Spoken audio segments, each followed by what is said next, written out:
tema hari ini cukup luar biasa, jadi bagaimana memenangi persaingan di industri 4.0. Baik, sebelum kita memulai acara sesi 1 inkubasi Zoom siang hari ini, saya akan mengingatkan kepada seluruh peserta, jangan lupa untuk share keseruan inkubasi week 3 masterclass hari ini dengan share video ataupun juga foto melalui Instagram feed ataupun Instagram story, dan jangan lupa untuk tag ke Uprintis Indonesia dan @ucoach.co.id. Nah, teman-teman peserta, hari ini saya tidak sendirian, jadi saya sudah ditemani oleh moderator cantik yang sudah siap mengawal inkubasi sesi pertama siang hari ini. Langsung saja akan saya perkenalkan. Beliau ini adalah Kak Dwi Putri atau biasa disapa dengan Kak Putri. Jadi beliau ini lahir di Kabupaten Trenggalek dan saat ini sedang menempuh pendidikan di Untak Surabaya. Dan kalau berbicara tentang pengalaman, tentunya juga sudah banyak sekali pengalaman yang dijalankan oleh Kak Putri, dan juga banyak sekali organisasi yang sudah diikuti oleh Kak Putri, baik itu di tingkat lokal maupun juga nasional. Dan Kak Putri ini juga aktif sekali di BNN, kemudian di beberapa paguyuban asosiasi yang lain, dan sudah banyak sekali pengalaman dan juga manajerial personalia yang sudah didapatkan oleh Kak Putri. Dan bisa kontak langsung Kak Putri melalui Instagram maupun di WA yang sudah ada di layar berikut ini. Dan langsung saja akan saya panggil moderator cantik siang hari ini yang akan menemani kita di sesi 1 Masterclass Week 3 Inkubasi 1000 Pengusaha Perempuan Uprintis Indonesia. Saya sapa dulu, selamat siang Kak Putri. Selamat siang Kak Is. Baik, langsung saja saya persilahkan untuk mengawal inkubasi sesi pertama. Dipersilahkan. Baik, terima kasih untuk Kak Is atas kesempatan yang telah diberikan. Mungkin dari teman-teman tadi sudah dijelaskan terkait CV saya, nama saya. Namun tak kenal maka tak sayang, izinkan saya memperkenalkan kembali. Saya Dwi Putri dari Kabupaten Trenggalek. Di sini berkesempatan untuk memandu jalannya acara Masterclass Week 3 yang akan diikuti oleh 2 sesi pada siang hari ini. Langsung saja sesi pertama akan disampaikan oleh Ibu Diah Yusuf. Adapun beliau ini adalah seorang Indonesia Entrepreneurship Development Enthusiast. Beliau ini banyak pengalamannya terkait social communities dan juga government project, baik tingkat internal maupun eksternal. Di sini beliau ini merupakan business consultant dan juga business coach dari banyak bisnis maupun organisasi di Indonesia maupun di berbagai negara. Budah ini juga merupakan sekretaris general dari Indonesia Council for Small Business pada tahun 2020 hingga saat ini. Menarik sekali tentunya dari Ibu Diah ini. Dan juga Ibu Diah ini merupakan seorang chairwoman of Womenpreneur Indonesia Network atau WIN yang berinaugurasi dengan Ministry of Women Empowerment and Child Protection Republik Indonesia. Dan juga beliau ini tentunya kalau saya bacakan CV-nya satu persatu akan memakan banyak waktu, karena kalau dikupas secara tuntas sehari saja tidak cukup Ibu Diah ini karena banyak pengalaman sekali. Baik, langsung saja saya sapa Ibu Diah.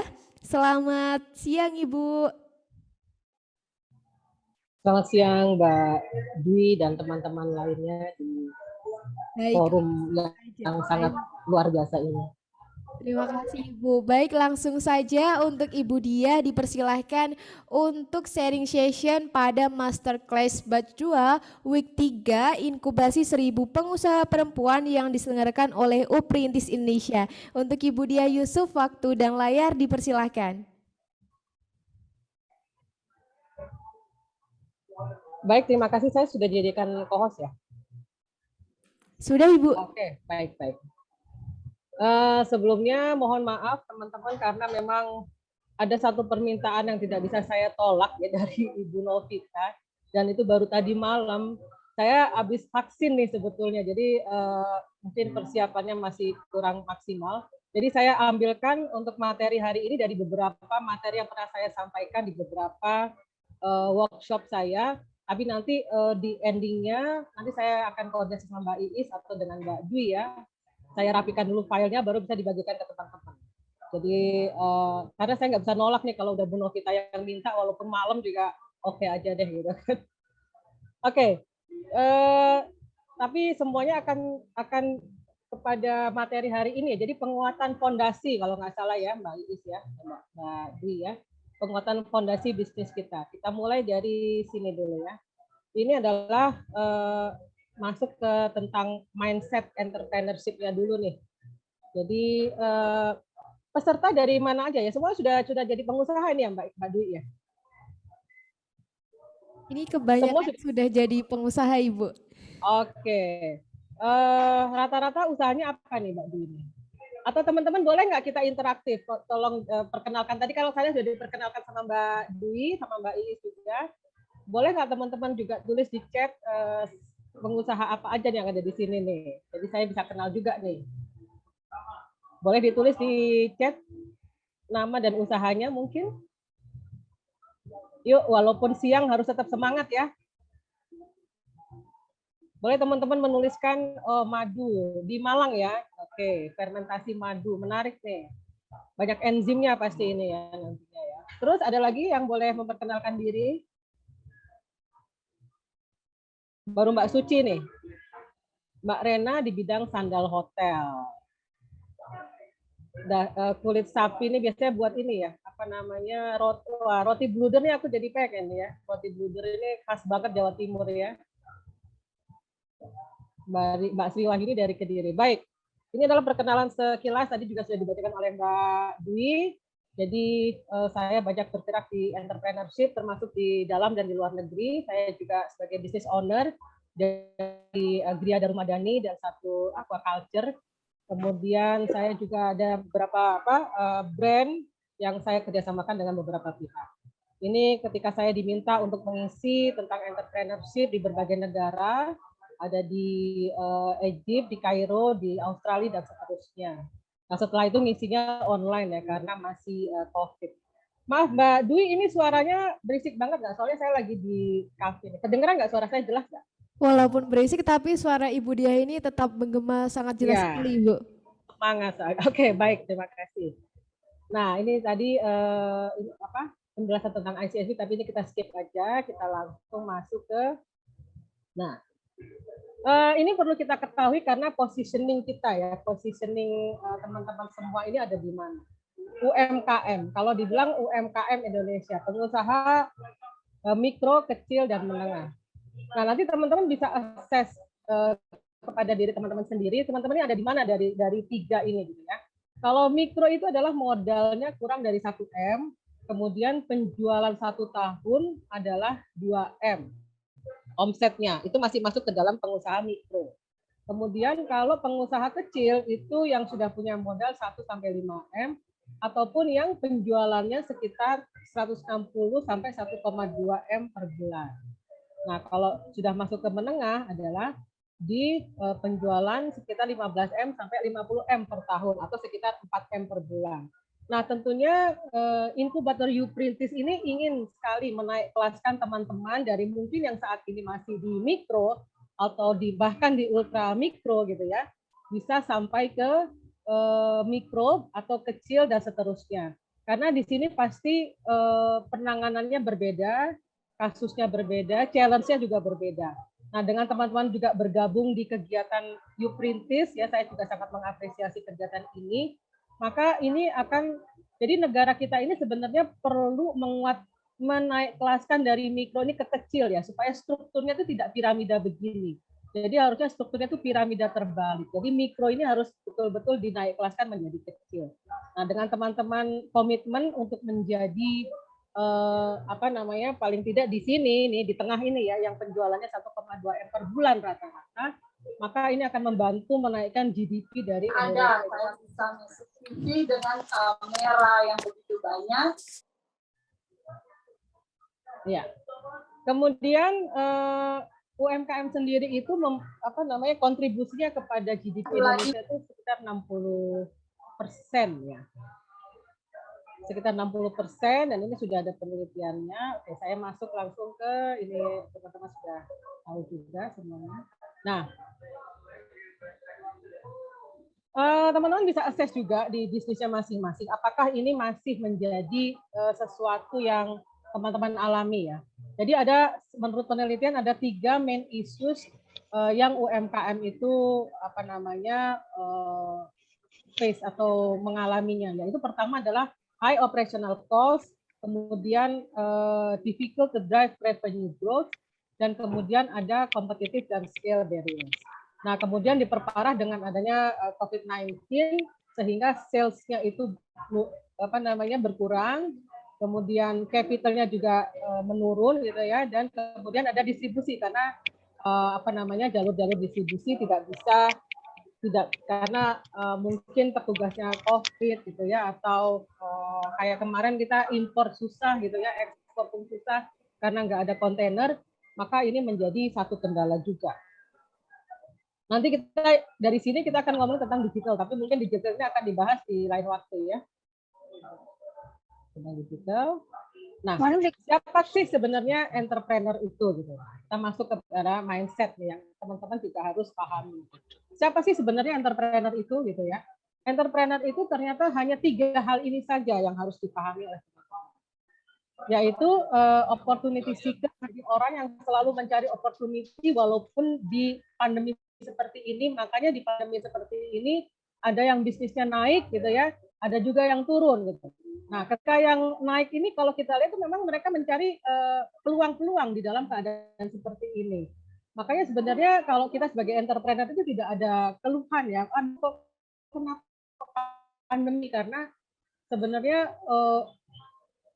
di luar pandemi itu banyak sekali challenge-challenge yang entrepreneur itu hadapi, dan pandemi ini bukan satu-satunya yang berat. Mungkin masih ada kejadian-kejadian lain yang memperberat situasi kita sebagai entrepreneur. Tapi sebagai entrepreneur ya ini, jadi mereka harus opportunity seeker. Kemudian yang kedua adalah risk taking. Jadi bagaimana kita mengelola resiko, bagaimana kita memahami resiko, bagaimana kita memitigasi resiko, itu juga satu hal yang harus dipunyai oleh seorang entrepreneur. Jadi kalau cuma mau enaknya aja gitu kan, nggak mau resikonya, ya berarti Anda bukan entrepreneur gitu ya. Dan jangan khawatir karena entrepreneur itu tidak untuk semua orang.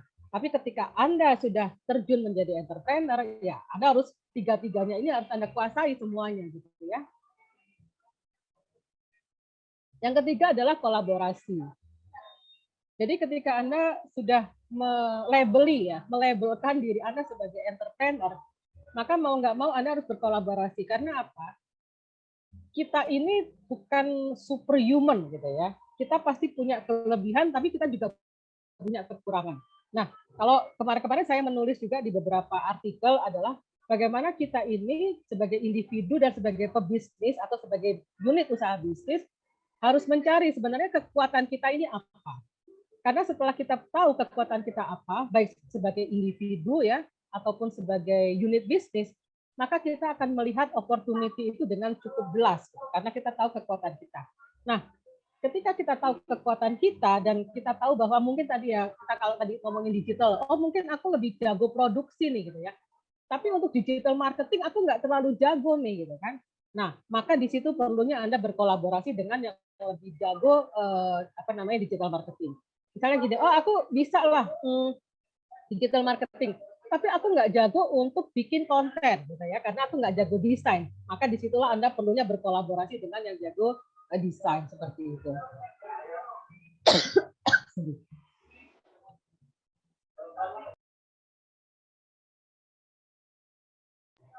Maka 3 hal ini harus Anda miliki semuanya ya sebagai entrepreneur. Jadi opportunity seeker, risk taking, dan bisa mengelola resiko dan kolaborasi. Karena sekarang ini banyak teman-teman kita yang nggak mau terlalu mengambil resiko ya dalam dunia usaha gitu. Mereka maunya cepat, maunya instan, dan itu bisa dipastikan tidak pernah sustain ya bisnisnya kalau memang mereka tidak mau atau tidak bisa mengelola resiko. Nah, ini adalah tahapan-tahapan dalam berbisnis. Nah, teman-teman juga bisa self assessment sendiri nih di sini. Ada di mana tahapan yang sedang Anda hadapi saat ini. Tahap pertama adalah pembentukan atau rintisan gitu ya. Nah, challenge-nya apa? Pada saat tahap pembentukan ini masih lemahnya pola pikir entrepreneurial. Jadi teman-teman mungkin sering dengar ya bedanya antara pebisnis dengan pedagang gitu ya. Kalau pedagang cuman beli kemudian jual gitu kan, beli di tempat yang murah kemudian jual di tempat yang mahal. Tapi mereka tidak ada cara-cara untuk bagaimana sih ini bisa mengembangkan bisnis gitu ya. Mungkin yang tadinya 1 outlet menjadi 1.000 outlet, mungkin yang tadinya terjual 10 menjadi 1.000. Nah, dari menjual 10 menjadi 1.000 ini tentunya tidak bisa hanya skill pedagang, yang diperlukan adalah skill entrepreneurialnya. Jadi bagaimana tadi skill entrepreneurial melihat peluang, kemudian mengelola resiko dan kolaborasi. Ini yang rata-rata teman-teman ini yang di tahap pembentukan ini belum ada gitu ya. Jadi masih lemah pola pikir entrepreneurialnya. Nah, diharapkan teman-teman semua di sini yang mengikuti inkubasi dari Uprintis ini sudah tidak ada lagi nih isu tentang entrepreneurial mindset gitu ya. Jadi semua yang ada di sini sudah mindsetnya semua sudah entrepreneur lah gitu ya, bukan hanya sekedar pedagang saja gitu ya. Kemudian di tahap ini biasanya tidak jelas visi dan misinya. Ketika satu usaha tidak punya visi dan misi, maka kita nggak tahu nih kalau kita taruhlah dari Surabaya mau ke Trenggalek itu kan harus jelas kita ini mau kemana. Walaupun kita mau lewat mana aja, mau lewat mau pakai kereta api kah ke Tulungagung gitu kan, atau kita pakai mobil, tapi kita jelas kita mau ke Trenggalek. Nah, di usaha kita juga harus seperti itu. Kita harus punya visi dan misi yang jelas.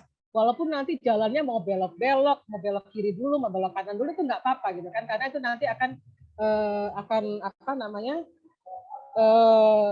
adaptif ya. Kita ngomongin agile, kita ngomongin adaptif terhadap perubahan konsumen misalnya itu nggak masalah, tapi visi dan misi ini harus jelas. Nah, visi dan misi ini bisa berubah ya. Jadi jangan khawatir bahwa ketika Anda menentukan visi dan misi sekarang, maka ini harus berlaku selamanya. Itu enggak juga. Tapi jelas visi dan misi ini bisa Anda sesuaikan dengan perubahan yang terjadi di konsumen Anda tentunya gitu ya. Dan juga perubahan yang terjadi di dunia ini gitu kan. Jadi jangan khawatir bahwa visi dan misi ini bisa Anda sesuaikan nanti, tapi Anda harus punya gitu kan. Jadi kalau ketika Anda punya, untuk menyesuaikan kan akan lebih gampang daripada Anda nggak punya sama sekali gitu ya. Nah, setelah visi dan misi, kita ngomongin strategi dan taktik. Jadi kalau kita nggak punya visi dan misi, bagaimana kita punya strategi dan taktik untuk reach vision itu gitu ya. Jadi ketika Anda punya visi dan misi yang jelas, maka strategi pencapaian misi akan bisa Anda lakukan. Kemudian taktiknya gimana gitu kan? Ketika Anda punya satu misi punya 1.000 outlet gitu ya, 1.000 outlet di Indonesia. Nah, Indonesia ini strateginya di mana nih? Apakah kita meng-attack dulu kota-kota besar dulu atau justru kota kecil dulu? Nah, itu masuk ke strategi. Kemudian masuk ke taktik.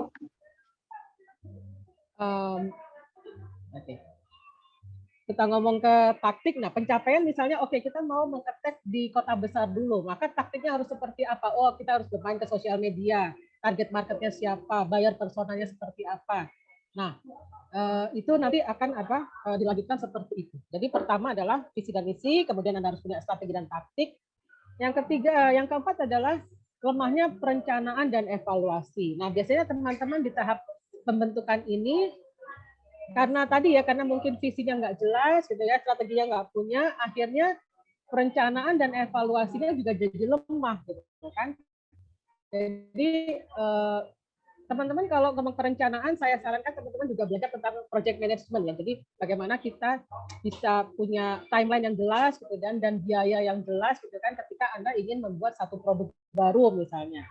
Jadi Anda bisa pakai project management dan juga minimum viable product untuk itu. Jadi ketika Anda sudah tahu apa yang Anda ingin rencanakan, maka Anda bisa turunkan ke project management dan juga ke minimum viable product. Nah, yang terakhir adalah kurangnya sumber daya dan kapabilitas. Jadi seperti tadi disampaikan bahwa ketika kita menjadi entrepreneur maka kita harus ada kolaborasi gitu ya. Nah, kita harus tahu dulu nih kita ini kuatnya di mana sehingga yang kita lemah di situ maka bisa ditutupi dengan sumber daya dan juga kapabilitas yang ada. Nah, kadang-kadang teman-teman yang sudah masuk ke entrepreneurship itu juga suka terbuai dengan adanya comfort zone ya. Aku kayak gini aja omsetku sudah sekian kok. Aku nggak usah belajar atau tidak usah belajar lagi. Orang-orang juga sudah suka kok sama produkku. Jangan salah ya, kompetitor itu bisa hadir kapan aja gitu ya. Jadi teman-teman tetap harus meningkatkan kapabilitas sebagai seorang entrepreneur yang handal ini ya. Kalau saya bilangnya how to become reliable womenpreneurs Indonesia. Nah, tentunya kapabilitas ini pun Anda bisa belajari banyak di Uprintis ini ya. Jadi Uprintis ini juga akan membantu Anda semua untuk meningkatkan kapabilitas Anda yang memang Anda harus terus tingkatkan gitu ya. Sebentar ya.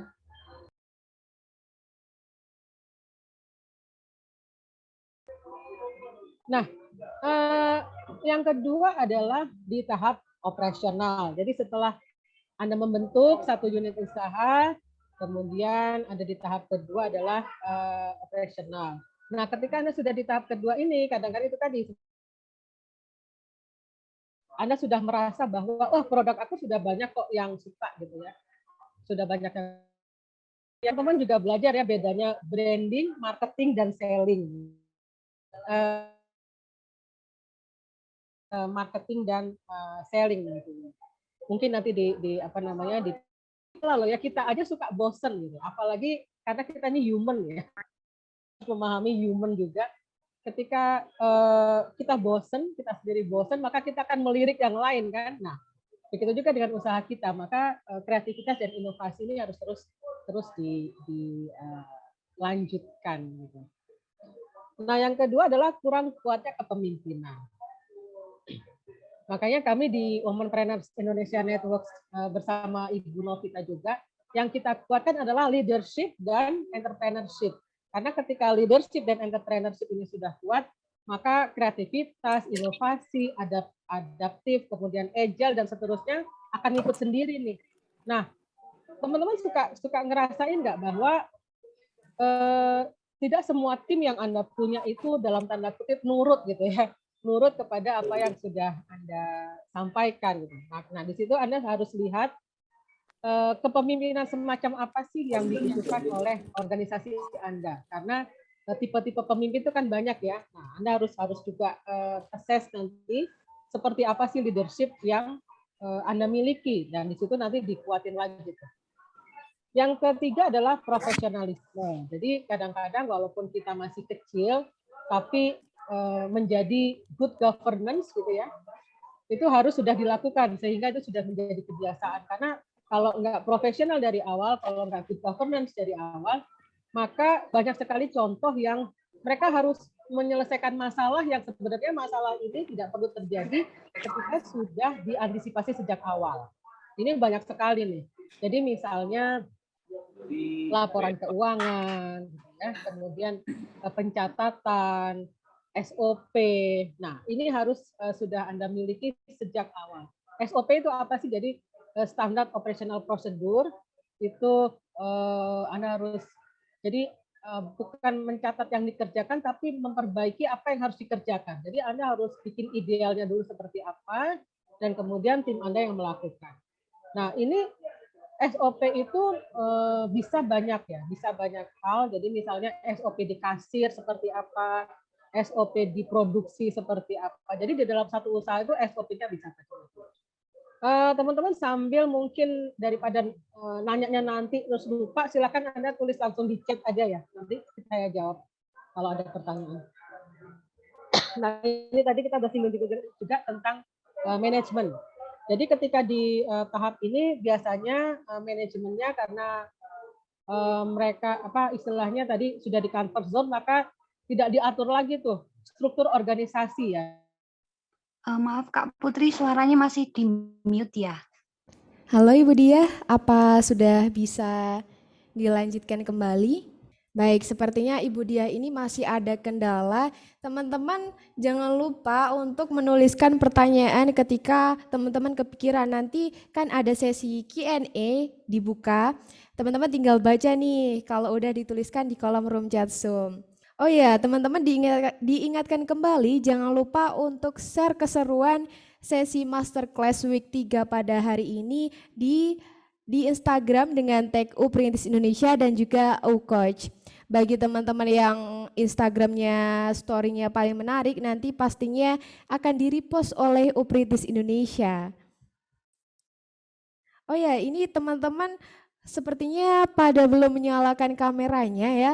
Boleh dinyalakan terlebih dahulu agar saling mengenal nih dari mana saja wajahnya. Oh, ini ada sudah Kak Koir nih. Halo Kak Koir. Kak Koir boleh kenalan dari mana nih Kak Koir ini? Bisa di-unmute suaranya Kak? Oh, sepertinya ini Kak Koir ini sedikit ada kendala atau malu-malu. Ini sudah ada Ibu Diah Yusuf kembali di dalam room Zoom. Halo Ibu Diah. Ya, semoga ini nggak kelempar lagi. Amin. Silahkan Ibu. Saya lagi kelempar tadi. Oke, sebentar. Ya, maaf teman-teman tadi terlempar. Saya juga nggak tahu kenapa. Oke, kita langsung aja. Sampai mana tadi ya? Sampai mana teman-teman tadi? Manajemen tadi ya? Betul Oke. Ibu. Ya. Kalian ngetes tadi ada dengerin nggak? Oke. SOP. Oh, Mbak Suci ingat tadi ya. Ya. Sampai dengan SOP. Oke. Jadi SOP itu masuk ke manajemen tadi. Jadi walaupun kita masih kecil gitu ya, tapi SOP ini dan sangat sederhana nggak apa-apa karena SOP ini juga sifatnya dinamis ya.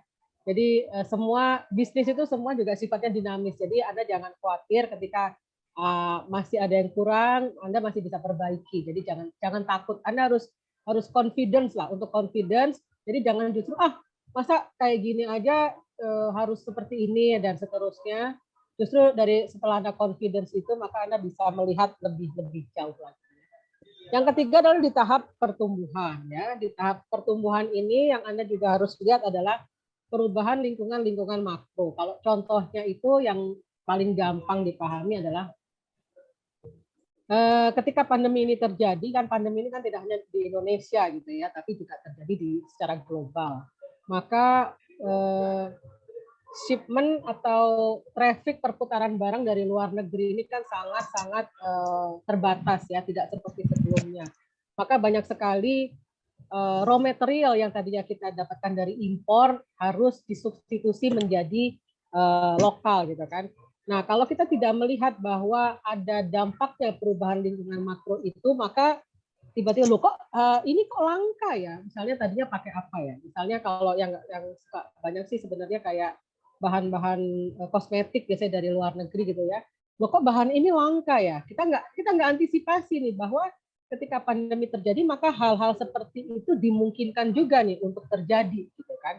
Nah, ketika kita mengabaikan perubahan lingkungan makro ini maka tentunya akan terdampak bagi bisnis kita. Ketika misalnya orang udah suka dengan produk kita tapi ternyata raw materialnya nggak ada karena ada perubahan lingkungan makro, nah maka si customer kita akan lah gimana sih kok nggak ada barangnya gitu kan, maka dia akan mencari ke tempat lain gitu kan. Nah, yang kedua adalah menyepelekan persaingan. Seperti tadi saya bilang, ketika Anda ternyata bikin hijab gitu ya, dan ternyata booming gitu kan, karena modelnya bagus gitu kan, beda sama yang lain. Tapi Anda tidak terus tidak terus kreatif, tidak kasih warna-warna baru atau warna yang lagi ngetren, tidak ada inovasi. Tiba-tiba di samping kita ada orang jualan produk dengan kurang lebih sama, tapi mungkin bahannya pakai serat bambu lah gitu ya, atau pakai bahan-bahan lain yang memang lagi ngetren sekarang.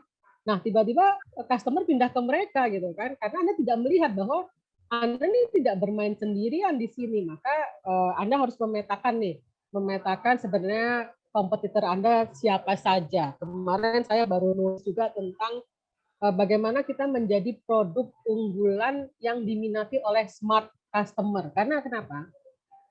Di pandemi ini sudah menjadi rahasia umum ya bahwa pendapatan secara global, pendapatan individu secara global itu menurun gitu ya karena pandemi ini. Maka orang itu mengeluarkan duitnya, spend money itu milih-milih sekarang. Apakah barang ini awet gitu misalnya ya. Apakah barang ini sesuai dengan nilai-nilai yang mereka punya gitu ya. Jadi bukan sekedar jargon dari si produsen tapi smart customer itu atau smart buyer itu yang melihat bahwa oh barang ini memang apalagi kalau ngomongin tentang sustainability ya tentang SDG, oh barang ini sudah sesuai dengan visi yang kita punya, yang customer punya. Maka Anda harus melihat ya itu semua gitu ya, melihat bagaimana perubahan customer itu. Jadi tidak boleh lagi menyepelekan persaingan. Sebenarnya kompetitor itu bukan hanya yang punya produk sejenis sama kita ya. Jadi contohnya gini, ketika ada anak kecil ya, anak kecil punya duit 10.000 nih ya, dia datang ke warung. Maka dia bisa beli permen gitu ya. Dia juga bisa beli roti gitu ya. Ataupun dia juga bisa beli kayak snack chips gitu ya. Padahal permen mungkin dia tidak melihat bahwa chips ini adalah saingan dia. Roti mungkin tidak melihat bahwa permen ini saingan dia karena beda produk. Beda produk dong. Kalau roti kan mengenyangkan, kalau permen kan cuma buat apa namanya? Cuman buat iseng gitu ya. Tapi ketika ada customer ke warung gitu ya, dan dia punya uang 10.000, ini dia mau membelikan apa nih gitu ya? Apakah permen, apakah roti, ataukah chips yang mungkin di antara tiga ini kan sebenarnya beda gitu ya, sudah beda industri juga gitu kan, beda maksud dan tujuan juga. Tapi ternyata disitulah persaingannya. Gitu. Jadi persaingan itu adalah sebenarnya ada di dompet customer ya, bukan di industri yang sejenis. Nanti Anda belajar lebih banyak lagi di sini. Kemudian selanjutnya adalah tidak merawat pelanggan. Jadi ketika kita sudah punya pelanggan, walaupun 1, 2, tetap harus dirawat karena ada satu juga teori tentang apa namanya customer experience gitu ya. Ada namanya 5A. 5A itu awareness, kemudian appeal, kemudian act, kemudian advocate ya. Jadi pelanggan yang apa namanya? Pelanggan yang puas gitu ya. Pelanggan yang puas akan merekomendasikan produk Anda kepada temannya. Jadi kalau juga ada penelitian sekarang, influencer itu bukan artis lagi sekarang. Tapi ada namanya micro influencer. Micro influencer itu ya kita-kita ini gitu ya. Yang kasih tahu ke teman, ini enak loh pakai minuman dunia Mbak Sari enak loh karena memang asli gitu ya. Nah, jadi kalau ketika Anda tidak merawat pelanggan walaupun baru 1, 2, maka ketika Anda merawat mereka maka apa ya? Anda akan terbantu lah, Anda akan terbantu oleh mereka. Ini sorry deh lagi flu. Jadi kering.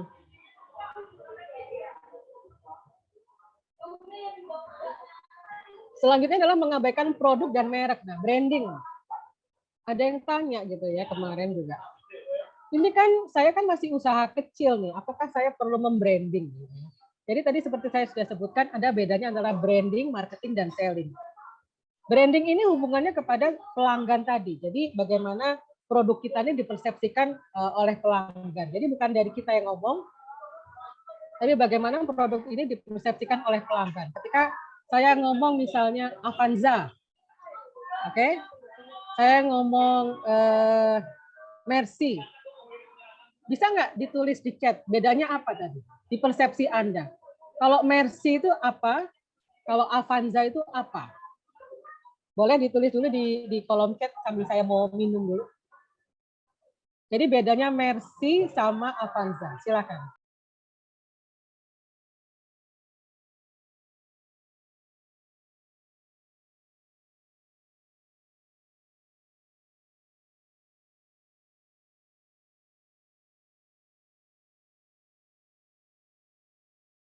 Kalau Mercy itu apa? Kalau Avanza itu apa? Boleh dibantu ditulis di chat nih teman-teman. Oke. Oke. Avanza mobil keluarga, Mercy mobil mewah, ya.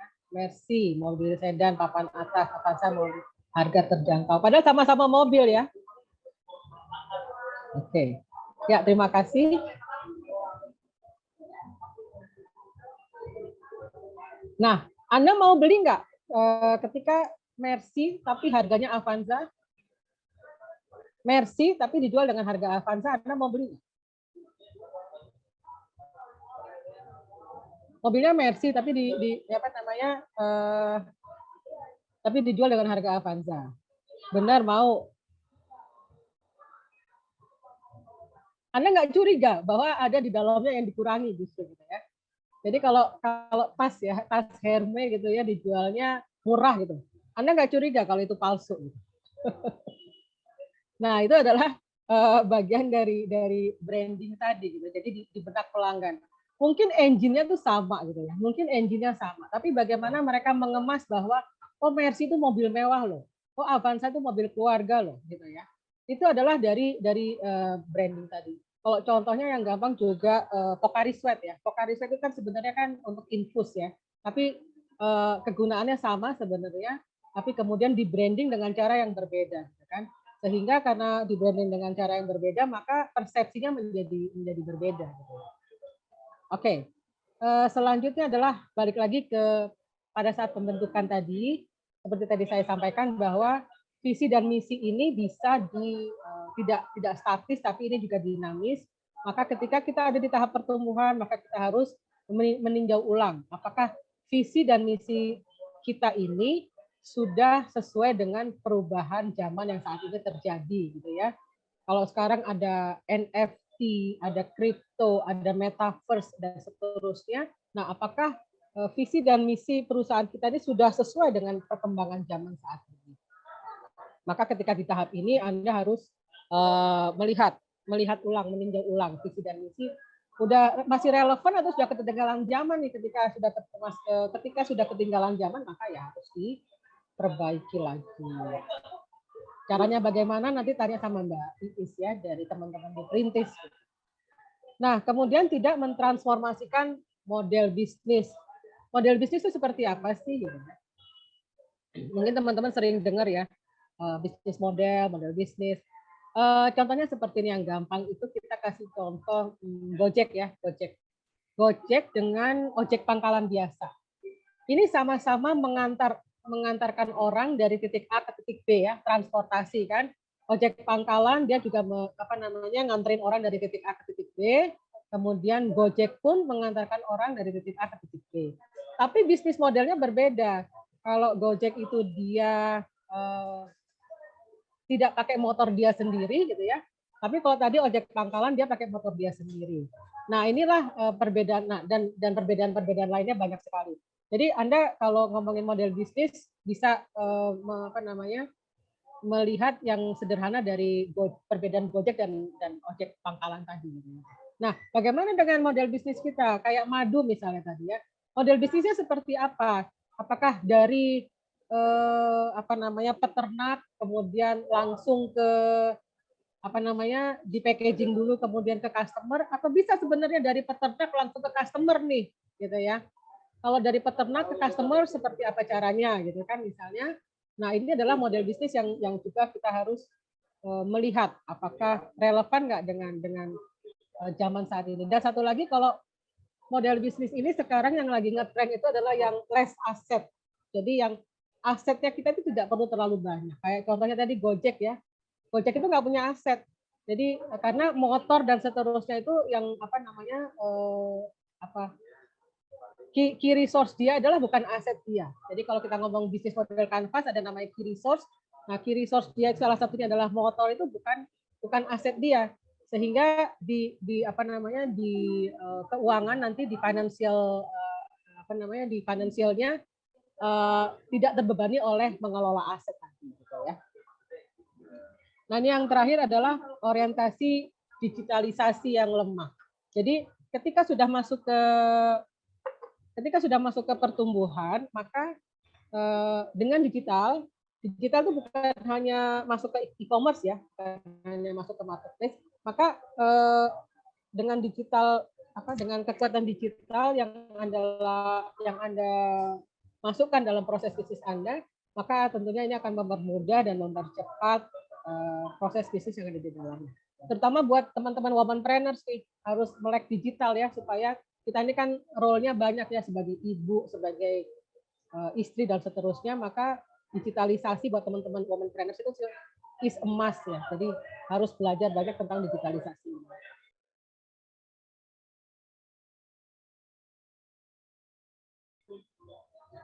Nah, ini kalau resumenya tadi pada saat tahap pembentukan ya.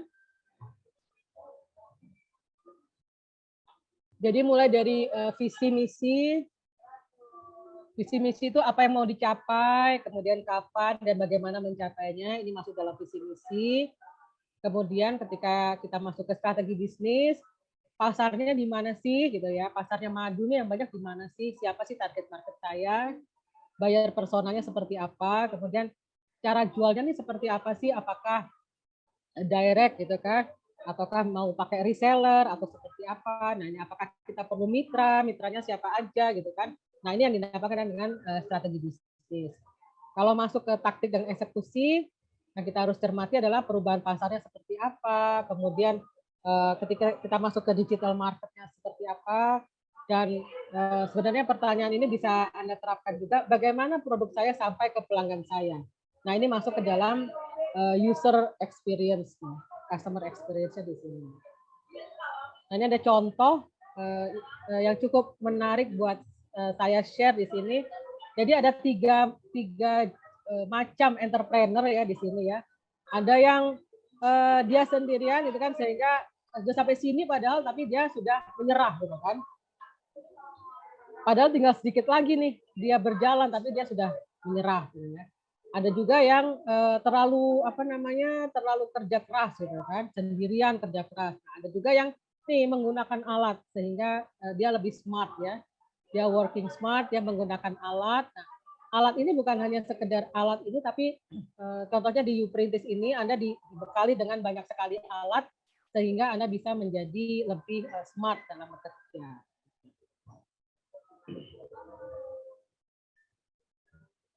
Oke, saya masuk ke, kalau ada pertanyaan silakan ya sebelum saya masuk ke slide kedua.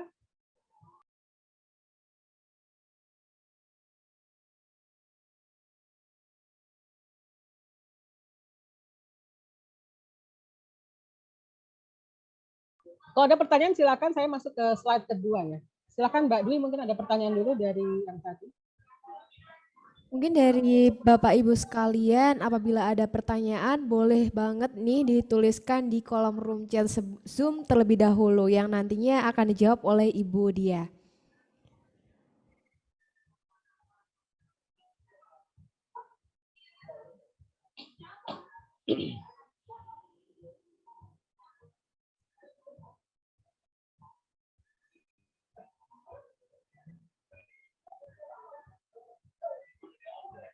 Silakan bagi Bapak Ibu sekalian, apabila ada pertanyaan boleh dituliskan di kolom room chat Zoom atau boleh di-unmute suaranya dengan raise hand terlebih dahulu, boleh sekali.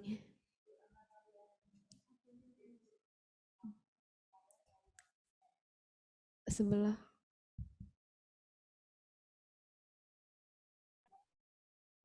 Baik, ini ada dari Mbak Rena ya, Mbak Dwi ya. Saya jawab langsung atau gimana nih?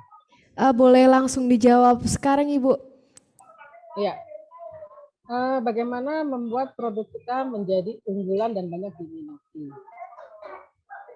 Produknya boleh langsung open mic nggak nih Mbak Dwi ini? Biar langsung tanya saya ke Mbak Rena. Boleh sekali untuk Bapak Ibu sekalian, apabila ada pertanyaan boleh sekali untuk di-unmute suaranya. Untuk Ibu Rena dari Kabupaten Trenggalek bisa di-unmute suaranya untuk bertanya secara langsung kepada Ibu Dia. Ya, terima kasih Bu atas kesempatannya. Iya, jadi usaha saya itu sandal hotel, dan karena sandal hotel kan masuknya tuh ke hotel-hotel, jadi itu gimana ya Bu strateginya tuh biar eh, masuknya tuh cepat di ACC gitu. Terima kasih. Sandal hotel ya. Ya, Sandal hotel ini bikinnya dari apa, Mbak? Ada yang bisa ditunjukin nggak? Sandalnya kayak gimana? Ada di dekat situ nggak? Sandalnya bisa diperlihatkan. oh iya. Eh, yang ini polosan. Terus ada lagi yang pakai kain, ininya bagian sini tuh lapisan kain seperti kain batik gitu loh Bu. Kan 2 jenis. Iya, iya. Seperti ini. Karena saya ini termasuk yang suka koleksi sandal hotel ya. Jadi kalau ada sandal di hotel saya lihat tuh saya suka kalau ke Haris itu kan beda ya, sandal Haris ke hotel Haris sama sandal hotel lainnya ya. Kayak kemarin aku baru dari Bali gitu kan, saya ambil tuh sandalnya gitu ya. Jadi maksudnya gini, ketika ada keinginan konsumen untuk bahwa ini tuh beda, nggak cuma sekedar putih. Kalau yang lainnya kan sebenarnya cuma putih gitu aja gitu ya. Jadi harus ada diferensiasinya gitu. Nah, diferensiasi itu harus, tapi kualitas juga harus. Jadi nggak sekedar dikasih batik gitu, tapi atau kalau Mbak bisa mungkin batiknya itu batik apa bisa dijelaskan loh di situ. Misalnya batik Trenggalek gitu ya. Maka di sandalnya itu kan biasanya dikasih plastik kayak gitu ya. Nah, itu ditulis bahwa ini nih batik Trenggalek. Nah, ini bla bla bla. Sehingga ketika ini kan biasanya kalau hotel kan berarti kan wisatawan ya. Nah, wisatawan itu akan ternyata lokal culture-nya itu seperti ini gitu. Nah, Mbak misalnya mau kasih mau jualan sandal hotel kemana nih? Misalnya hotel Banyuwangi lah yang bukan di Trenggalek ya. Maka lokal Banyuwanginya itulah yang harus diangkat gitu. Jadi Anda bisa ngomong sama hotelnya bahwa produk saya ini beda karena saya mengangkat culture-nya Banyuwangi misalnya gitu tadi ya. Dan tentunya ini akan menjadi diferensiasi untuk hotel Anda juga gitu kan. Kalau biasanya kan hotel tuh sandalnya kan cuma yang putih-putih gitu aja kan, putih polos gitu aja gitu kan, nggak ada sama sekali perbedaan. Padahal sebenarnya orang itu kalau masuk hotel itu dia udah pengen cepet-cepet ganti. Misalnya dia seharian gitu ya, pakai sneaker atau pakai sepatu atau apa. Maka ketika dia itu masuk hotel, sebenarnya yang dicari duluan itu adalah sandal hotel karena dia pengen lepas gitu, pengen lepas dari sepatu itu. Maka itulah yang dia akan lihat gitu, pembedanya gimana. Nah, mungkin Mbak Rena bisa aplikasikan tips dari saya ini, misalnya Anda punya atau supply ke daerah mana. Nah, keunggulan dari daerah itulah yang diangkat. Jadi misalnya kalau tadi Banyuwangi misalnya ya jangan ngomongin Trenggalek gitu karena orang yang datang ke Banyuwangi berarti kan dia pengen tahu, atau mungkin yang kuliner terdekat di situ tuh di mana. Nah, itu Anda bisa selipkan gitu ya di plastik sandal hotel itu sendiri gitu. Jadi udah langsung. Kebayang nggak kira-kira tips dari saya ini, Mbak Rena? Iya. Ya. Iya ya. Bisa dilakukan kan? Bisa dilakukan ya langsung diaplikasikannya. Dan itu tadi kualitasnya ya, jangan cuma ditempelin batiknya doang, tapi kualitas sandalnya jelek. Jadi kualitas itu sudah nomor 1. Tinggal nanti ditambahi diferensiasinya apa. Oke? Oke, terima kasih Mbak Bu. Dwi. Ya, oke, makasih. Sukses ya. Ini dari Mbak Rena ini pertanyaannya sangat menarik sekali, bagaimana untuk produk itu agar menjadi unggulan, dan Ibu Diah Yusuf tadi menjelaskan bahwasanya kita itu harus menonjolkan kelebihan dari produk kita, misalnya kita menonjolkan dari local culture dan sebagainya begitu. Mungkin dari Mbak Rena sudah cukup jelas ya Mbak Rena jawaban dari Ibu Diah Yusuf tadi. Baik, ini apakah diperbolehkan untuk bertanya dari peserta 1 kali lagi, Ibu Diah?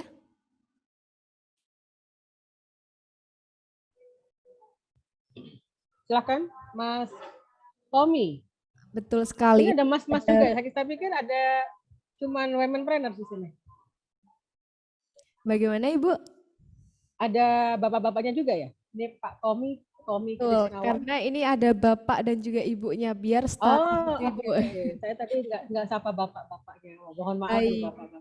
Baik, untuk Pak Tommy Krisnawan boleh di-unmute suaranya agar bisa bertanya secara langsung kepada Ibu Diah karena kesempatan tidak datang 2 kali. Jadi untuk Bapak Tommy bisa di-unmute suaranya. Halo, selamat siang. Assalamualaikum warahmatullahi wabarakatuh. Widya. Waalaikumsalam Pak Tommy, monggo Pak. Nah, ini saya izin bertanya, Bu. Untuk kegiatan branding dan selling itu kegiatan yang bisa dilakukan bersamaan, ataukah harus branding dulu, ataukah selling dahulu baru bisa branding gitu? Mungkin. Ya, langsung saya jawab ya, Mas Tommy ya. Monggo. Harus bersamaan Pak, harus paralel. Jadi nggak bisa nunggu branding dulu baru selling atau branding kemudian marketing baru selling. Bapak ini aja lihat contoh perusahaan besar ketika mereka melakukan satu campaign ya Pak ya. Mereka melakukan satu campaign di billboardnya ada, kok tiba-tiba kita dengerin radio, kok ada juga ya tentang XL lah misalnya ya, X lah ya, produk X gitu ya. Suka pernah nggak merasakan hal itu? Jadi ketika kita lihat billboardnya di mobil, tiba-tiba di radio ada, kemudian kita masuk ke store-nya juga ada gitu kan. Nah, itu kan berarti kan satu kegiatan yang bersamaan gitu ya, tidak bisa terpisah. Tapi tujuan dari branding adalah tadi. Branding adalah bagaimana produk kita dipersepsikan oleh pelanggan gitu ya. Selling adalah bagaimana produk kita dibeli ya. Jadi keywordnya adalah dibeli oleh pelanggan saat itu juga. Jadi ketika persepsinya sudah masuk, maka orang akan membeli dengan cukup mudah gitu, karena dia sudah punya persepsi. Oh, kalau produk X ini rotinya lembut ya, karena sudah ada persepsi seperti itu, kita bikin persepsi bahwa roti X ini lembut dan seterusnya. Nah, ketika kita masuk ke store-nya, maka kelembutan itu sudah tidak kita pertanyakan lagi, tapi kita langsung lihat nih harganya berapa. Apalagi kalau ada push selling di situ adalah buy one get one. Nah, jadi kalau taktik di selling itu buy one get one itu masuk ke taktik selling gitu ya. Kalau misalnya menunjukkan bahwa roti ini lembut dan seterusnya, itu lebih ke branding. Jadi antara branding dan selling ini mesti bareng. Bapak produknya apa Pak Tommy? Oh, produk kerajinan berbahan dasar kulit. Kulit sapi ya? Kulit sapi, ya betul. Itu kayak tas gitu ya Pak ya? Ya, tas, dompet, terus ikat pinggang, custom, barang-barang custom itu juga bisa. Nah, selama ini Bapak brandingnya bagaimana caranya Pak? Brandingnya, maksudnya apanya ini? Yang Pak Tommy sudah lakukan pada saat membranding produk Bapak ini caranya gimana selama ini? Oh, cuman dari media sosial aja, Bu. Dari foto-foto yang bagus. Itu nggak cuman sih Pak kalau media sosial. Jadi Bapak harus bilang melalui media sosial. Oh, melalui media sosial. Nah, kontennya gimana Pak? Karena media sosial sekarang sangat berpengaruh loh Pak. Gitu.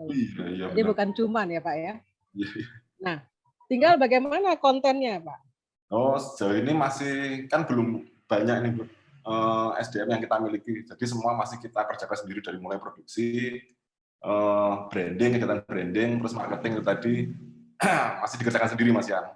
Jadi foto kita mau bagus dari foto sih mungkin. Dari foto kita kasih yang bagus-bagus maksudnya itu. Detailnya, produknya itu kita show up di situ maksudnya. Nah, untuk Bapak ketika Anda bikin konten Pak, Bapak harus punya dulu target marketnya Pak.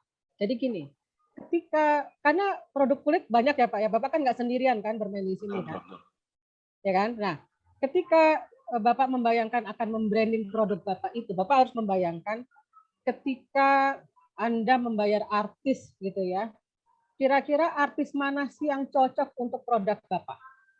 Karena artisnya kan macam-macam ya, ada misalnya Syahrini, kan?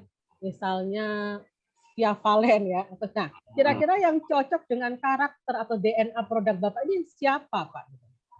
Nah, itu nanti turunannya adalah buyer persona Bapak gitu ya, target market Bapak, ya orang-orang yang kurang lebih ngefans sama si artis itu tadi. Oh, oke.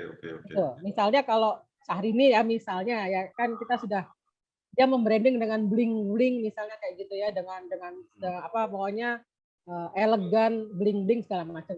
Tapi mungkin kalau Raisa beda ya kan. Raisa dia lebih sederhana, lebih Bapak membayangkan itu aja Pak. Itu tuh memudahkan Bapak untuk proses membuat konten tadi Pak. Oh, oke. Siap. Kebayang nggak? Kebayang. Oke. Sip. Dimengerti. Kenapa? Dimengerti, Bu. Terima kasih atas Iya. Itu tips singkatnya. Nah, nanti pada saat Anda tadi Bapak bilang kan masih dikerjakan sendiri. Ya memang harus dikerjakan sendiri, Pak. Kalau bukan tim Bapak siapa lagi? Nah, tinggal Betul. tadi yang saya bilang adalah bagaimana manajemen Bapak ini nanti diatur kembali, struktur organisasinya, kemudian siapa melakukan apa. Nah, mungkin kalau konten mungkin Bapak bisa rekrut anak-anak SMK atau SMA gitu ya, yang mereka memang lebih ke Gen Z gitu ya, yang lebih apa namanya gadget savvy gitu ya, tech savvy gitu kan, untuk membuat konten-konten tadi, Pak. Jadi Oke. kalau mungkin tim Bapak ini lebih berpotensi kekuatannya adalah di produksi, maka jangan dipaksa dia membuat konten, Pak, gitu loh maksudnya. Nanti malah berantakan kontennya gitu kan. Siap, siap. Tapi Bapak mungkin bisa hire atau tadi anak-anak magang gitu kan, sekarang anak-anak magang juga banyak ya, Pak ya. Bisa bisa dikaryakan ke situ. Itu Pak mungkin jawaban saya. Semoga bisa bermanfaat dan membantu. Baik, terima kasih untuk Ibu Dia dan juga Pak Tommy atas pertanyaannya dan juga Ibu Dia yang telah menjawab secara lugas dan detail sekali bahwasanya di dalam branding maupun selling itu bisa dilakukan bersamaan asal kita menentukan target market dan juga buyer persona terlebih dahulu. Baik, untuk Ibu Dia bisa dilanjutkan pemaparan materinya pada siang hari ini. Oke, saya lanjutkan ya sedikit lagi ya. Waktunya berapa menit lagi nih Mbak? 20 menit lagi, Bu.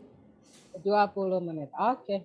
Nah, ketika kita punya tapi ini bukan hanya buat kita ya, tapi semua usaha itu pasti punya namanya limited capital. Jadi modal yang terbatas.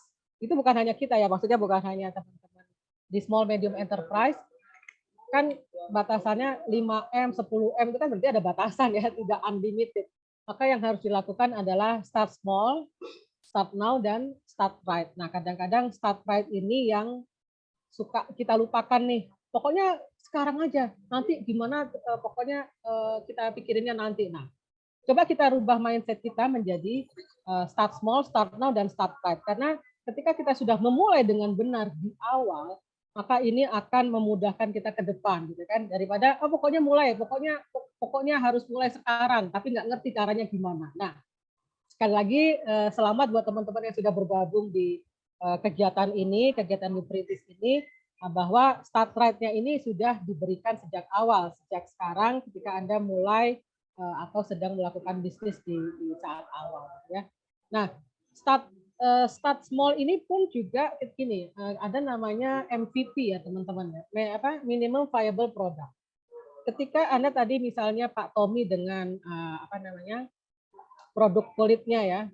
Nah, Pak Tommy ini kan daripada memproduksi satu misalnya dompet lah gitu ya, dompet dengan jumlah yang mungkin Pak Tommy mau menentukan sekarang tuh mendingan jualan dompet apa jualan tas. Tas itu juga yang seperti apa, tas untuk ibu-ibu yang punya anak dengan tas untuk bekerja kan pasti beda nih. Maka bisa kita lakukan dengan caranya MVP, jadi minimum viable product. Daripada kita sudah bikin mass product tapi ternyata itu tidak diminati pasar, makanya kenapa saya sangat tekankan bagaimana kita harus mengetahui target market kita ini dengan baik, dengan sangat baik, karena teman-teman sekarang kompetitor kita banyak loh ya, jangan jangan mengabaikan itu. Jadi ketika kita nggak tahu siapa target market kita gitu kan, dan terus tiba-tiba kita bikin banyak sekali produk terus nggak laku. Kalau nggak laku nanti ngeluh lagi nih ke Nuprintis, aduh gimana nih aku udah bikin barang nggak laku gitu. Padahal tidak ada research-nya gitu kan, tidak bikin MVP gitu kan, tidak bikin buyer personanya seperti apa, tapi mengeluhnya yang diduluin gitu kan, aduh barang aku nggak laku gitu kan. Jadi start small ini Anda bisa lakukan dengan membuat sedikit dulu barang gitu kan, minimum, jadi minimum produk yang kemudian Anda FGD kan, jadi Anda punya diskusi dengan customer. Kira-kira kalau aku ngeluarin produk seperti ini nih, kamu mau beli dengan harga berapa, misalnya gitu ya. Kalau aku bikin produk ini nih, kira-kira yang harus ditambahkan apalagi sih, apa kantongnya mungkin, atau kantong handphone di depan. Kantong handphone tuh enaknya di depan apa di belakang sih? Nah, itu namanya minimum viable product. Jadi kita mendapatkan dengan tujuan untuk mendapatkan banyak sekali masukan dari customer atau target market kita. Kalau teman-teman pernah kalau di apps tuh beta ya, beta version. Nah, beta version itu sebetulnya MVP karena mereka ingin mendapat banyak sekali masukan dari customer gitu ya. Jadi jangan lupakan ini, start small, start now, dan start right. Kemudian, nah ini tadi penjelasannya. Karena ketika kita melakukan sesuatu dengan benar, maka kita sudah masuk ke efektif ya, tidak hanya efisiensi. Nah, masuk ke sini, ini adalah idea life cycle. Jadi masuk ke tadi ke start small dan minimum viable product. Ini tidak hanya berlaku untuk company baru, tapi ketika kita juga mau mengeluarkan produk baru ataupun produk yang ada sekarang, kalau tidak atau belum mengikuti ini, bisa juga coba dilihat lagi fase-fasenya ya. Tadi saya berikan contoh yang produknya Pak Tommy tadi ya. Misalnya Pak Tommy punya ide membuat satu produk gitu kan, maka masukkan ke ke step-step ini Pak. Jadi mulai dari create gitu ya. Ketika create itu kan mungkin desainernya ada membuat satu sketch gitu ya. Nah itu di sketch, semuanya di sketch sesuai dengan ide yang ada. Jadi idenya itu apa aja gitu ya. Itu semua dibikin gitu loh. Semua dibikin, kemudian nanti decide-nya by passion-nya atau DNA-nya perusahaan tadi gitu ya. Tapi kita sudah tahu dulu ya, base customer-nya itu siapa tadi, target market-nya itu siapa. Nah, biasanya di sini risk ini maksudnya challenge. Nah, kadang-kadang Pak Tommy bilang, "Oh, yang ini aja nih, ini menurut aku nih bagus warna merah." Tapi sebenarnya itu karena Pak Tommy-nya yang suka gitu. Jadi egonya Pak Tommy yang bilang bahwa ini nih bagus warnanya merah gitu. Bukan customer-nya yang bilang. Nah, ini yang harus ataupun egonya desainer. Oh, bagusan gini Pak, karena ini nih gini. Nah, jadi jangan terjebak oleh ini, tiga resiko ini ya. Ego, fear, dan lazy. Lazy itu maksudnya, ya kan saya sudah bikin Pak, ya sudah seperti itu aja, nggak usah dirubah lagi karena mereka malas untuk merubah gitu ya. Nah ini harus dicermati nih nanti di usaha Bapak Ibu semua nih. Jadi pada saat create ini kita harus ngelis semua apa yang kita punya gitu kan, yang kita ingin keluarkan. Misalnya kalau pengen bikin model baju mungkin ya atau fashion, mungkin kita bisa sketch dulu, apapun itu semua kita sketch dulu gitu. Jadi keluarkan ide-idenya, ide-ide timnya seperti apa. Nah, baru setelah kita list, ada misalnya kita mau ngeluarin satu produk, tapi kita harus punya at least 10 listing ya, 10 model lah gitu ya. Baru kita masuk ke step kedua adalah define. Jadi kita model pertama ini features-nya apa sih, benefit-nya apa gitu kan. Kalau tadi ngomongin produknya Pak Tommy misalnya, kalau tas untuk ibu yang punya anak bayi sama tas yang untuk ibu bekerja gitu kan, itu features-nya apa, misalnya kantongnya banyak gitu kan, resletingnya gampang dibuka, karena kadang-kadang kalau punya bayi kan harus buka tas itu kan cepet gitu ya, karena anaknya udah keburu nangis gitu. Jadi ini resletingnya gampang dibuka nih gitu kan, jangan pakai kancing, karena kalau kancing itu nanti kalau nutup kembali itu susah. Nah itu masuk ke feature tuh Pak Tommy ya. Kemudian benefitnya seperti apa? Oh benefitnya tas ini besar gitu ya, jadi semua barang bisa masuk gitu kan, mulai dari popok, susu dan seterusnya gitu kan. Nah ini harus define tren. Nah trennya tapi seperti apa? Misalnya Pak Tommy tadi bikin tas, mungkin sekarang trennya tuh warna pink gitu ya, pink Fanta gitu ya. Ternyata Pak Tommy bikinnya warna mungkin yang nggak ngetren, mungkin warna apa ya, kalau dulu tuh ada warna yang kusam atau apa gitu ya, padahal sekarang trennya tuh warnanya apa. Jadi walaupun benefitnya banyak, feature-nya banyak, tapi ini warnanya nggak tren, ya orang juga nggak akan ngelirik gitu Pak. Jadi tren ini harus kita lihat. Nah kemudian kita tentukan dari 10 itu menjadi 1, decide-nya by realistic. Jadi bukan dari ego lagi, tapi dari realistiknya tadi ya. Apakah juga kemudian barang yang akan kita keluarkan ini profitable. Jadi jangan cuma trennya aja, tapi ternyata sebenarnya profitnya ke kita tuh sedikit gitu. Jadi masuk ke step kedua. Nah, step ketiga kita masuk ke research gitu ya. Research itu maksudnya lebih ke target market, kemudian ke market kompetitor juga ya. Kemudian apakah produk ini visible dan kita juga bisa tanya sama ekspor. Jadi misalnya business advisor yang Anda punya gitu misalnya, ataupun masukan-masukan dari pihak luar ya, bukan dari pihak. Kalau di create ini kita internal istilahnya, tapi ketika di research ini memang sudah dari eksternal ya.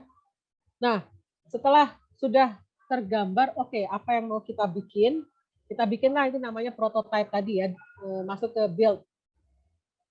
Ketika kita sudah mulai bikin prototipenya, maka sudah kebayang nih, sudah kita ketahui nih kompleksitasnya seperti apa.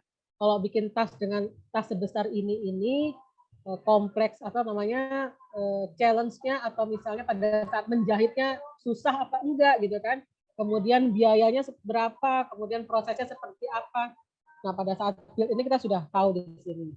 Terus time prosesnya gitu kan. Satu tas ini berapa detik sih bisa kita produksi gitu kan dengan SDM yang ada. Berarti kalau kita perlu 1000 tas, maka kira-kira waktu yang dibutuhkan adalah berapa lama untuk bisa memproduksi 1000 tas tadi gitu kan. Kekejar nggak gitu kan. Apalagi kalau kita ngomongin untuk ekspor ya.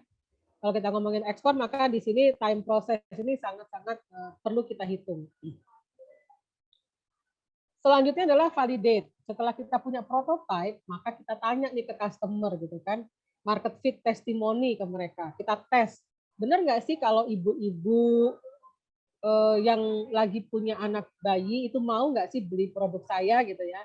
Nah, maka yang ditanyakan jangan orang yang kerja dan nggak punya anak, yang harus ditanya ya mereka, ibu-ibu yang punya anak bayi gitu ya. Terus habis itu kita kirim, mungkin dia mau tes, mau pakai dan seterusnya. Nah, kemudian step selanjutnya adalah monetize. Jadi bagaimana kita mempackage tas ini. Jadi kan tas mungkin kita mungkin kasih kemasan di luar kalau untuk kado misalnya gitu ya. Kemudian pricing ini juga pricing strategi ini kita harus perhatikan juga. Tadi kayak contohnya Avanza sama Mercy. Kalau misalnya Mercy dijual harga Avanza mungkin malah nggak laku karena pride-nya nggak dapat gitu ya. Maksudnya pride kita punya Mercy, ternyata tuh Mercy itu murah gitu. Padahal sebenarnya kita pengennya orang lihat bahwa kita tuh orang yang mampu membeli Mercy. Gitu. Tapi kalau pricing strateginya nggak tepat, maka juga akan susah menjangkau target market yang sudah kita targetkan dari awal. Kemudian profitnya berapa, nanti harus kita pikirin juga ya. Kadang-kadang kan teman-teman SM ini malu-malu nih, mau punya profit yang besar nih malu-malu. Soalnya tetangga jualnya cuma segitu Bu. Kalau aku jualnya segini nanti orang nggak mau beli gitu kan.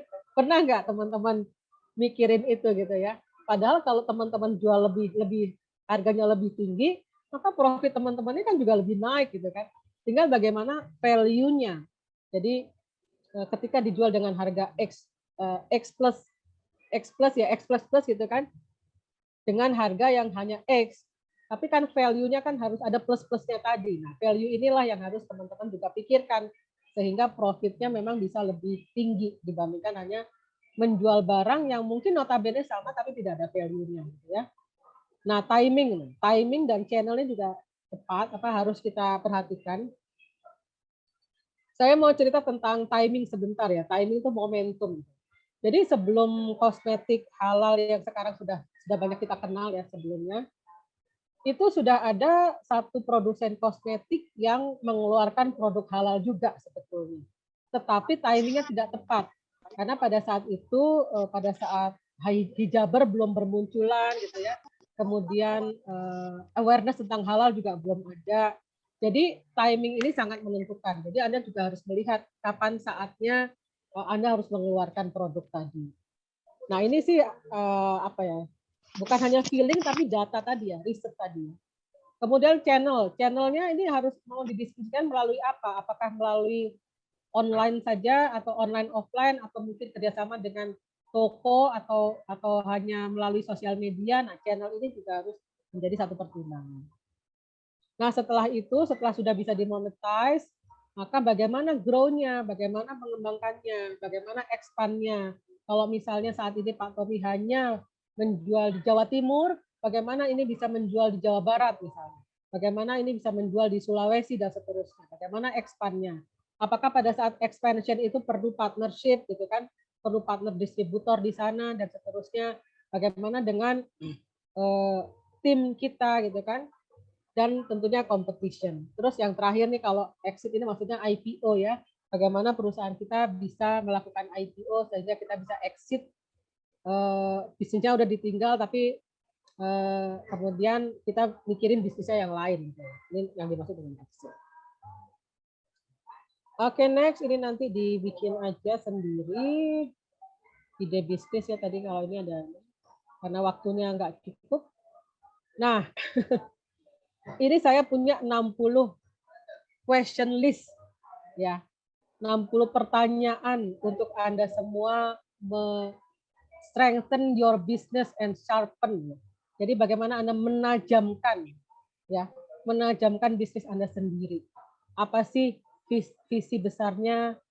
Nah, ini yang paling penting ya. What problem are you solving and for whom? Jadi kayak madu tadi, sebetulnya madu itu tadi itu Anda itu menjadi solusi untuk siapa sih? Apa sih problem yang ingin menjadi apa? Problem yang Anda cari solusinya itu apa? Nah, ini ada 60, nanti saya share juga nih ke Mbak Iis ya. Silakan dijawab masing-masing. Ada juga tentang financial di sini. What are the company's 3 years projection? Oke. Kita masuk ke sini sekarang di slide terakhir kayaknya.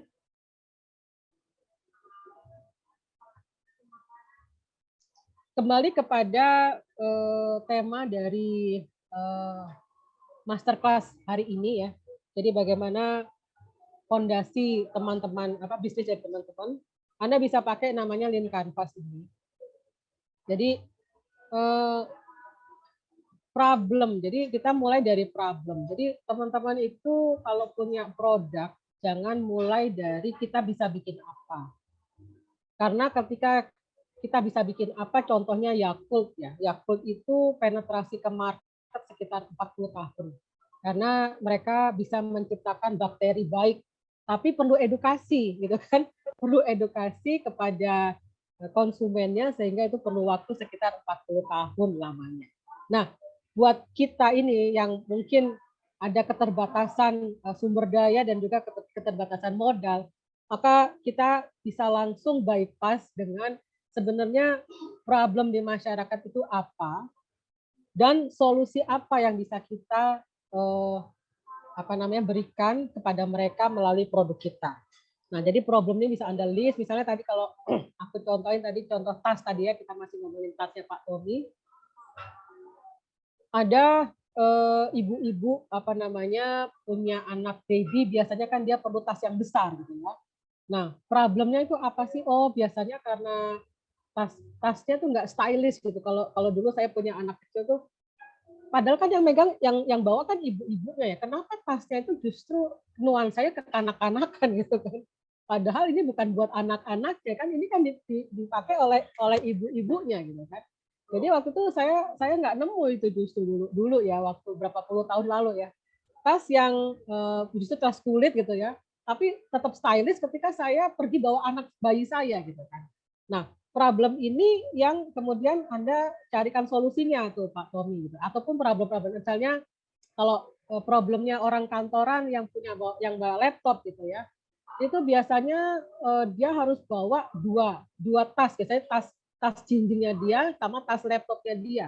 Nah, gimana caranya supaya tas laptopnya itu nggak terlalu berat gitu. Karena dia cuma untuk bawa laptop, buku dan seterusnya ada di tas lainnya. Nah, itu problem. Jadi Anda harus menemukan problem apa yang ada di luar sana dan kemudian existing-nya ketika Anda belum punya produk untuk mereka ini sekarang menggunakan produk siapa gitu. Kayak tadi misalnya tasnya Pak Tommy, mungkin sekarang mereka pakai Eiger gitu kan, mungkin, tapi kan Eiger bukan kulit misalnya gitu ya. Mungkin sekarang mereka pakai tas dari Tumi atau apa gitu ya. Nah, itu adalah existing alternatif. Seperti tadi saya sudah sampaikan bahwa kompetitor kita bukan di industri sejenis, tapi di kantongnya konsumen ya, kantongnya. Nah, solusi. Kemudian ketika itu Anda sudah list problemnya, solusi apa yang ingin Anda tawarkan kepada mereka, gitu kan? Jadi tas tadi misalnya tas besar dengan ukuran sekian, kuat dan awet gitu ya. kemudian kantongnya banyak gitu. Jadi Anda nanti list features and benefit-nya di sini gitu kan. Kemudian tetap stylish sehingga masih pantas dibawa ke mall dan seterusnya gitu. Tidak hanya pantas dibawa ke rumah sakit gitu ya. Biasanya kan kalau bayi kan masih ada vaksin, masih apa dan seterusnya ya. Nah, ini key metrics adalah Anda harus punya KPI atau pencapaiannya itu berapa banyak Anda bisa menjual. Kemudian misalnya Anda harus bekerjasama dengan peternakan sapi misalnya berapa banyak. Itu masuk ke sini. Kemudian masuk ke unique value proposition. Setelah masuk ke sini kita bisa juga lari ke sini dulu nih, customer segment ya. Jadi seperti tadi kalau saya berikan contoh ke Pak Tommy, customer segment itu adalah yang enak adalah kalau kita pakai artis gitu. Siapa sih artis yang bisa mewakili customer segment kita ini? Yang kira-kira orang mau jadi followernya tuh siapa? Jadi sekarang tidak hanya tentang wanita, pria, usia dan seterusnya, karena dengan masifnya teknologi ini, walaupun dia sama-sama wanita berusia 20 tahun, tapi lifestyle-nya bisa beda banget gitu kan. Mungkin yang 20 tahun ini dia nontonnya Netflix gitu ya. Tapi yang 20 tahun yang ini nontonnya Indosiar, itu aja sudah beda gitu kan. Jadi Anda harus melihat customer segment ini dari sisi behavior, dari sisi lifestyle-nya, tidak hanya dari sisi demografiknya saja. Oke ya. Kemudian early adopter ini adalah kira-kira siapa sih yang bisa, ya tadi ini buyer persona ya. Jadi early adopter ini lebih ke buyer persona. Jadi buyer persona itu gampangnya kalau Anda melihat Mbak Iis ya. Nah, Mbak Iis ini Anda detailkan gitu. Mbak Iis itu suka membantu orang lain gitu ya. Mbak Iis ini sangat ahli di manajemen dan seterusnya. Mbak Iis ini sukanya warna-warna yang colorful. Nah, ini adalah buyer persona Anda. Nah, nanti tinggal Anda copy kira-kira orang seperti Mbak Iis ini berapa banyak gitu kan. Karena kita ngomongin monetize tadi ya. Jadi kita kalau Anda bisa juga sih sebenarnya masuk ke niche market, tapi niche market itu tentunya service-nya pasti berbeda dibandingkan mass market. Jadi nanti Anda tinggal mengcopy kira-kira orang seperti Mbak Iis ini adanya di mana sih, banyaknya di mana sih. Nah, itu yang Anda tuju. Itu namanya buyer persona. Kemudian unfair advantage. Unfair advantage ini hal-hal yang kompetitor itu masuknya susah untuk menyaingi produk kita. Misalnya kalau tadi misalnya madu tadi ya, Mbak Sari punya perkebunan atau peternakan madu yang memang langsung Mbak Sari kenal gitu ya, seluas 5.000 hektar misalnya. Nah itu susah tuh kompetitor buat masuk karena biasanya mereka beli madu kan dari distributor gitu kan. Atau misalnya tadi Pak Tommy punya channel distribusi yang kenal dengan misalnya kenal baik dengan pemiliknya store Matahari Store misalnya gitu. Nah, orang yang kenal baik dengan pemilik Matahari Store ini kan tidak banyak. Itu namanya unfair advantage. Jadi hal-hal yang kompetitor terus susah untuk menyamai apa yang kita punya. Kemudian kalau channel itu adalah bagaimana produk Anda sampai ke customer gitu ya. Jadi apakah melalui direct selling, ataukah melalui online, melalui offline, melalui dan seterusnya, itu adalah channel marketing. Jadi kalau dibilang e-commerce itu adalah hanya sebagai channel ya. Jadi teman-teman jangan bias di sana bahwa digital marketing itu segalanya, bukan, tapi digital marketing adalah salah satu channel saja dari semua proses bisnis yang ada di sini. Nah, tadi masuk ke unique value proposition, jadi apa yang kita tawarkan kepada mereka, diferensiasinya seperti apa gitu ya. Dan kita harus bisa membuat ini sangat clear, kenapa? Sehingga karyawan kita atau tim kita pun memahami apa yang dimaksud dengan value proposition kita kepada para pelanggan. Kemudian ini high level konsep. Jadi kalau ini contohnya misalnya apa yang dari unique value proposition ini apa sih yang sangat-sangat membedakan kita dengan produk lain ya. Ini di sini masuk ke high level konsep. Nah, di bawah ini ada cost structure dan revenue stream. Jadi cost structure itu tadi untuk membuat satu produk atau solusi di sini, ya kan? Apa saja cost structure-nya? Mungkin sewa tempat, ya, mungkin kemudian gaji karyawan, atau HPP-nya itu sendiri, jadi produknya itu sendiri, raw materialnya seperti apa. Nah, ini semua harus di list. Ketika Anda punya, misalnya bayar parkir ya, suka nggak dimasukin tuh, misalnya Pak Tohmi beli beli bahan-bahan terus ada biaya parkir. Nah, itu harus dimasukin juga, Pak. Jadi sedetail mungkin sehingga kita tahu bahwa karena kadang-kadang kita suka begini nih teman-teman nih. Penjualannya banyak ya kan, dapat duitnya banyak, kok rugi ya gitu. Banyak teman-teman yang mengeluhkan itu, kok aku omsetnya itu sebenarnya banyak loh Bu, tapi kok aku ngitung kok rugi ya gitu. Karena itu tadi biaya-biaya yang sebenarnya dikeluarkan tidak tercatat gitu ya. Nah, untuk khusus finansial ini saya punya satu tips juga. Teman-teman jangan terjebak sama namanya pencatatan ya, tapi teman-teman tuh di awal harus punya namanya financial projection. Jadi financial projection itu gampangnya gini.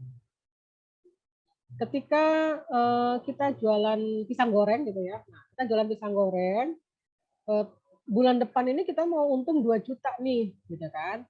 Nah, ketika bulan depan kita jualan pisang goreng mau untung 2 juta, maka kita harus menjual berapa banyak pisang goreng di bulan itu, gitu kan. Nah, kita misalnya kita harus jual 5 juta berarti. Oke, kalau kamu jual 5 juta, berarti kamu cost-nya adalah 3 juta. Sehingga kamu punya profit adalah 2 juta. Jadi ketika Anda sudah masuk dengan goal seperti itu, maka akan memudahkan Anda untuk nantinya mengcompare, menganalisa, oh ternyata harga pisang naik nih, sehingga profit aku nggak jadi 2 juta, tapi profit aku jadinya cuma 1,8. Nah, oke, pisang naik. Naiknya ini apakah hanya di supplier kita, atau memang secara keseluruhan naik? Kalau memang hanya ada di supplier kita yang naik, maka kita bisa cari dong supplier yang lain gitu kan. Atau, oh ternyata kalau kita beli ke supplier kita, kalau cuman belinya 1 tandan atau 2 tandan, harganya memang segitu. Tapi kalau kita bisa beli 5 tandan, maka harganya bisa turun. Nah, ini masuk ke analisa jadinya. Jadi ketika Anda sudah punya financial projection, maka Anda akan melakukan atau bisa melakukan analisa ini dengan cukup mudah. Jadi analisa keuangan itu bukan sesuatu yang rumit ya teman-teman. Tapi kalau Anda nggak punya projection-nya, apa yang akan dianalisa? Nah, kalau mencatat itu kan hanya masa lalu, pencatatan itu kan masa lalu. Tapi di sini saya ingin tekankan bahwa sebenarnya untuk finance, Anda harusnya juga punya namanya financial projection itu ke masa depan, ke sesuatu yang sebenarnya belum Anda bikin. Mohon Oke maaf, nih Mbak. waktunya sudah habis. Iya, ini aku udah ngebut Mbak. Tapi satu lagi ya, soalnya kalau nggak disampaikan dengan utuh maka akan sayang sekali. Yang terakhir adalah revenue stream. Revenue stream ini adalah semua pemasukan yang Anda bisa dapatkan. Dan revenue stream ini bukan hanya dari barang yang Anda jual. Contohnya apa? Saya kasih contoh airline ya. Airline, ketika Anda masuk ke pesawat, Anda mungkin lihat bahwa di atasnya itu ada suka iklan fresh care, iklan apa kemarin itu hot care dan seterusnya. Nah, jadi si pesawat ini selain menjual tiket ya, selain menjual tiket transportasi, tapi dia juga menjual tadi itu, dia punya revenue stream dari iklan tadi yang ditempelkan di pesawat. Nah, Anda juga harus pikirkan di usaha Anda kira-kira revenue stream apa lagi selain Anda menjual. Oke, karena Mbak Ii sudah kasih warning ke saya, ini saya cuma skip aja karena, jadi ini adalah satu research ketika market ya, baik lagi ke market tidak perlu produk Anda, maka Anda akan fail. Jadi ketika makanya tadi saya sangat tekankan tentang target market. Ketika market itu tidak membutuhkan produk Anda, maka ya sudah selesai usaha Anda sekalian, gitu kan? Nah, ini juga ada improvement nanti mungkin di lain waktu ya. Nah, ini yang saya juga mau terakhir ini Mbak Iis.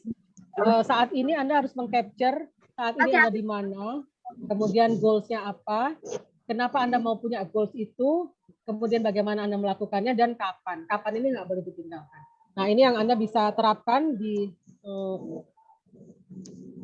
bisnis maupun pribadi Anda masing-masing sebagai bahan evaluasi dan demikian dari saya Mbak Iis, Mbak Dwi.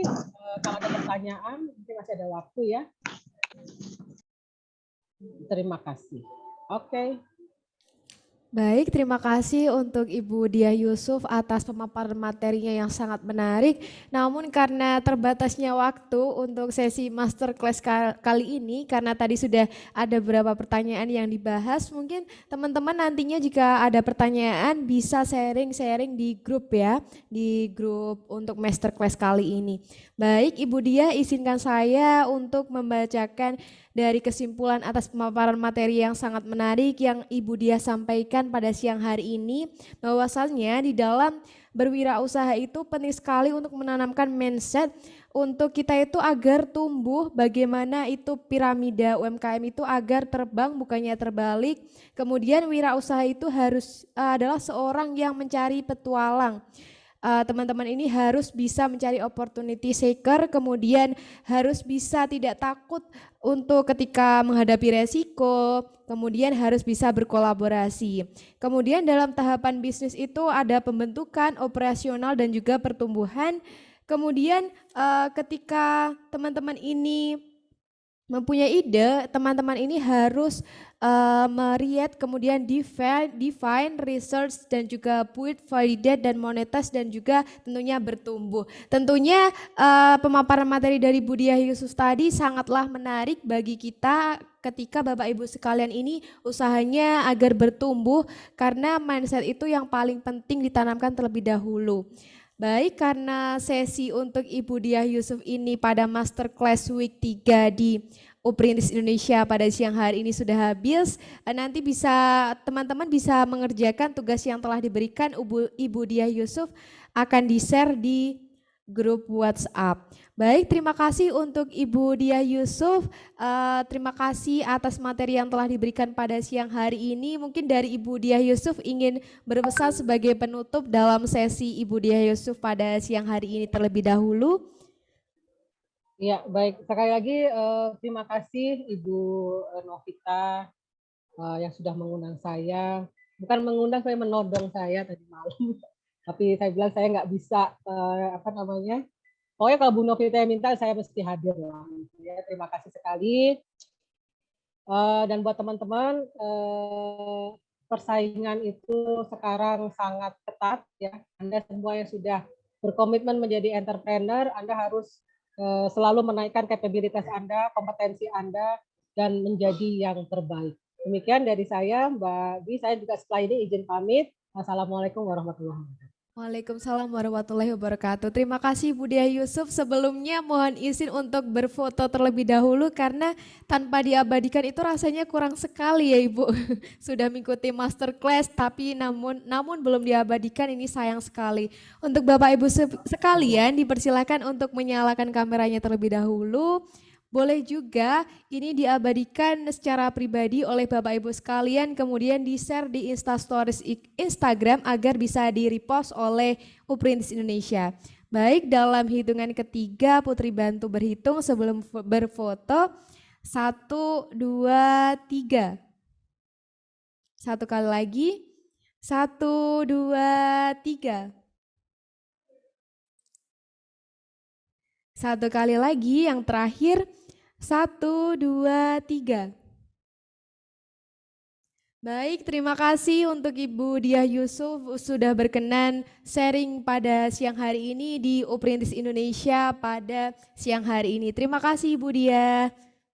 Selanjutnya baik, terima kasih Ibu. Selanjutnya saya serahkan kembali kepada MC. Untuk Kais saya serahkan kembali.